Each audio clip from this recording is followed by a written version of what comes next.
তোরা কেউ আওয়াজটা শুনতে পেলি? তেমন একটা ছন ছন করে নুপুরের আওয়াজ হচ্ছে না? ওই না তো, আমি তো তেমন কিছু শুনতে পাচ্ছি না। কিন্তু আমি তো শুনতে পেলাম।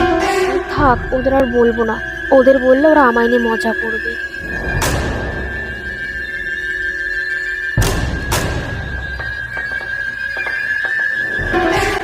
এই এই তুই কোথায় যাচ্ছিস? তুই ওই রুমের দিকে কেন যাচ্ছিস? এই সঙ্গীতা, এই যাস না ওদিকে, সঙ্গীতা যাস না, যাস না।